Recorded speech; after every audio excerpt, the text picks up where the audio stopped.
The overarching theme in the Surquan involvement with the City of Clayton was to address strategies that could improve water quality in Stokoe Creek. It's a historically polluted creek that flows into the Chattooga Wild and Scenic River, and it's been that way for 40 or 50 years as far as its poor water quality. And so we were looking to Surquan to implement some strategies for raising community awareness and other things that could lead to incremental improvements in Stokoe Creek's water quality. This turned out to be three major activities.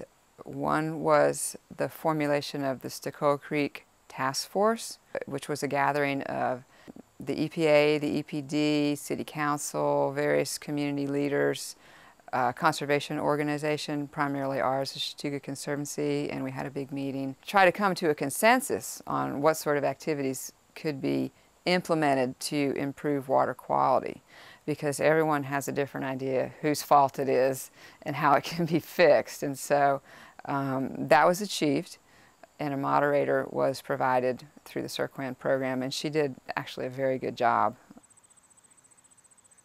The second thing that the Surquan assistance was used for was to provide an engineer to design the rain garden at the new city park site, which is on Stokoe Creek.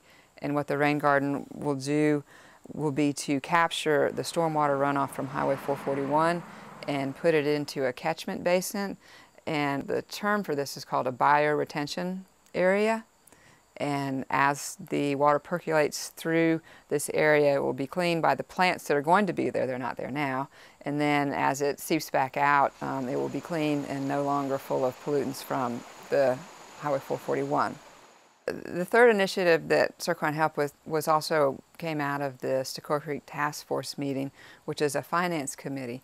And the finance committee was able to do a detailed rate study of the City of Clayton's water rates, what they were charging their customers, and found out that they were operating at a loss, and recommended that the city raise their rates by 5%, which was actually implemented.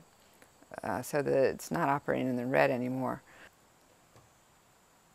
Another hopeful thing that's happened with the city just recently is that they were successful in getting a Georgia Environmental Finance Authority grant for $750,000 to repair their water delivery system. The City of Clayton buys their water and loses half of it before it reaches the place where they can collect a bill on it. So they'll be able to fix their water lines through this grant, and then the city will have more money on hand to set up a project fund for fixing the sewage collection system. So the dominoes are starting to fall as a result of the Surquan program, I believe, to actually make some meaningful steps in cleaning up this basically raw sewage that spills into Stokoe Creek. That's the main problem with its water quality.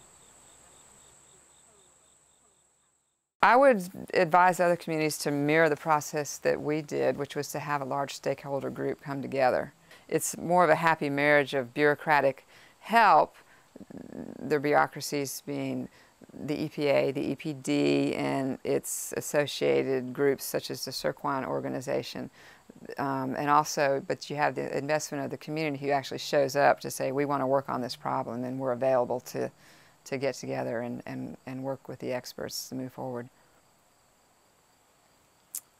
Takeaway lessons is nothing, I think, terribly unique and dynamic, but it has proven that community outreach and education in a coordinated way through multiple initiatives can start to produce results.